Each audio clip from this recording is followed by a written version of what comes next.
दोस्तों नमस्कार। हमारे यूट्यूब चैनल श्री सिद्धेश्वर अनुरागी में स्वागत है।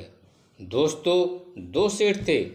एक सेठ का एक पुत्र था, दूसरे सेठ के दो पुत्र थे। आपस में बहुत शत्रुता रखते थे। एक सेठ का लड़का संत के पास जाता था, जिसका एक पुत्र था, तथा एक दिन संत से बोला, मुझे सीख दो। संत बोला, 10 रुपये लाना। सेठ का लड़का अपने पिता से 10 रुपये लाया और संत के आगे रख दिए। संत बोला, सुनो, कभी झगड़ा करना नहीं, जहाँ झगड़ा होता हो वहाँ रुकना नहीं। लड़का सीख सुनकर चला गया। पिता बोला, क्या सीख दी? 10 रुपये लेकर गए थे। लड़का बोला, संत ने कहा, कभी झगड़ा करना नहीं और जहाँ झगड़ा हो वहाँ रुकना नहीं। सेठ बोला, यह कौन सी बड़ी बात है?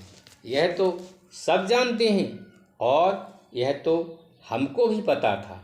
कल उसकी सीख वापस कर देना और 10 रुपये अपने वापस ले लेना।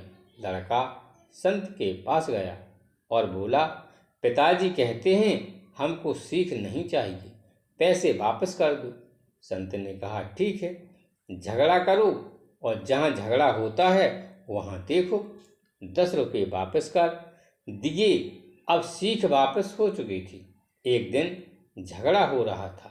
सेठ का लड़का वहाँ पर खड़ा हो गया, झगड़ा देखने लगा।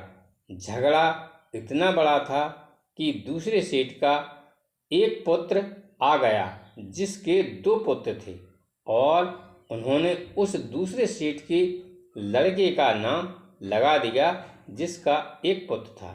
सरकारी पुलिस आई और सेठ के लड़के को पकड़ कर ले गई। सेठ बोला, चाहे जितना पैसा लग जाए, इसको फांसी होनी चाहिए। जिसके दो पुत्र थे, उस सेठ ने कहा। सरकार ने लड़के को फांसी की सज़ा सुना दी। कुछ दिन रह गए फांसी की सज़ा होने में। सेठ बोला, साधु से जाकर पूछ लेते हैं, शायद कोई रास्ता निकल आवे।